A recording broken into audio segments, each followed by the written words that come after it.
Hello बच्चों, welcome back to my channel again. और आज हम बात करेंगे आपके कविता नारी श्रृंगार की 6 प्रसंग व्याख्या की। ठीक है, तो सबसे पहले प्रसंग देख लेते हैं। इन पंक्तियों में कवि ने नारी को सच का साथ देने की प्रेरणा दी है।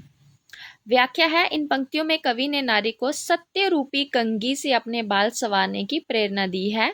कवि कहते हैं कि नारी को अपने जीवन में अच्छाई रूपी पतवार बनाकर इस संसार रूपी सागर को पार कर लेना चाहिए। यानी के कहने का भाव यह है कि नारी को हमेशा सत्य का पालन करते हुए अच्छे कर्मों को और जीवन में अच्छाई को ग्रहण करना चाहिए। चलिए, इसी के साथ हमारी प्रसंग व्याख्या सारी खत्म हो जाती हैं।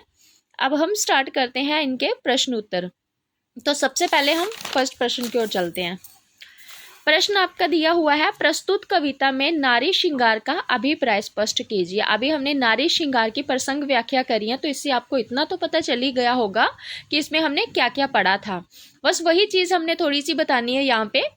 प्रस्तुत कविता में नारी श्रृंगार से अभिप्राय बनावटी श्रृंगार की अपेक्षा वास्तविक श्रृंगार से है। जो कवि ने जैसे हमें बताया है कि नारी को जो बनावटी श्रृंगार है वो नहीं करना चाहिए और कौन सा श्रृंगार करना चाहिए, इसके बारे में भी हमने पढ़ा था। कवि ने नारी को वास्तविक श्रृंगार अपनाने की प्रेरणा दी है। इस कविता के अनुसार नारी को अपनी वास्तविक सुंदरता निखारने के लिए बाहरी साज सज्जा की अपेक्षा आंतरिक गुणों को संवारने की ओर ध्यान देना चाहिए।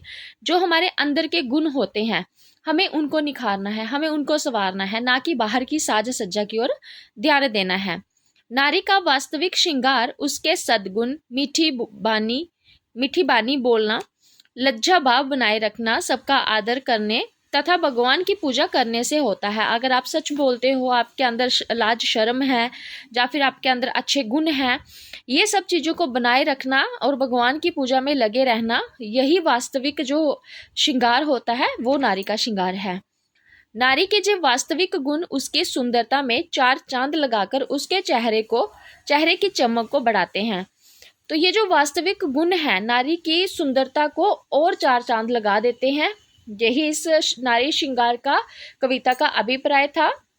तो अगर आपको ये वीडियो पसंद आई हो, इसको लाइक शेयर करना, और साथ में अगर आप फर्स्ट टाइम आए हो चैनल पे तो चैनल को सब्सक्राइब भी कर देना। अगली वीडियो में मिलेंगे बाकी के प्रश्न उत्तरों के साथ। ठीक है, तब तक के लिए बाय बाय, टेक केयर।